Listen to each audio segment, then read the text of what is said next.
Is-sena 2025 fissret aktar firda fil-Partit Nazzjonalista, dan anka wara il-bidla fil-kap, il-ħames wieħed fi 12 sena. F'Ġunju ftit wara stħarriġ tal-opinjoni pubblika Bernard Grech kien irreżenja ħabta u sabta minn kap nazzjonalista.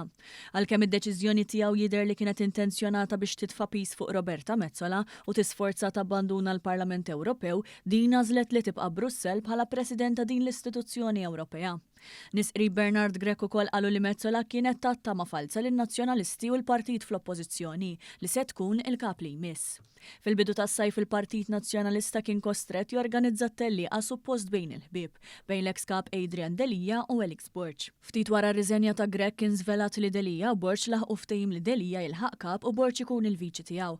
Iżda ftit jiem wara nbidel kollox u tnejn li huma ddikjaraw l-intenzjoni li jikkontestaw għall-kap. F'intervista mat-Times Delija konferma li kien hemm ftehim bejn it-tnejn. Sa dan it-tant il-Partit Nazzjonalista għamel minn kollox biex jaħbi dan il-ġlied, inkluż b'regolamenti għall-elezzjoni fejn projbixxa dibattiti bejn iż-żewġ kandidati, xi ħaġa li analisti qisu bħala vantaġġ għal Borg. Talija ġirġi kundannat mill-Istitut tal-Ġurnalisti Maltin l-IGM u anke l-Organizzazzjoni għas-Sigurtà u l-Kooperazzjoni fl-Ewropa l-OSCE wara restrizzjonijiet akbar fuq One News. Ma dan ukoll Delija ġimġiel mill-PN ħassar intervista li talab stess ma dan l-istazzjon. Wara din il-pressjoni il-Partit Nazzjonalista biddel ir-regolamenti biex isiru żewġ dibattiti. Dawn saru fuq l-Istazzjon Nazzjonalista biss u fihom ħarġet ċara l-qasma bejn iż-żewġ kandidati. Is-6 ta' Settembru issir l-elezzjoni għal kap Nazzjonalista Elix Borg jeleb lil Adrian Delija b'44 vot biss. Dan kien inqas distak li qatt kien hemm f'elezzjoni għal kap tal-PN.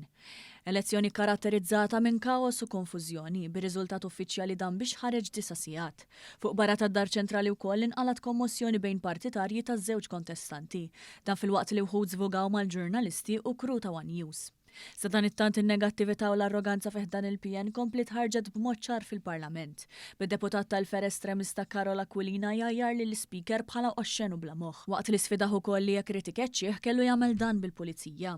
Spikat l-arroganza wkoll mill-oppożizzjoni fil-Parlament f'Novembru li għadda, fost oħrajn waqt li kienet jagħmel id-diskors tiegħu il-Prim Ministru Roberta Bela bħala replika għall-Baġit 2026.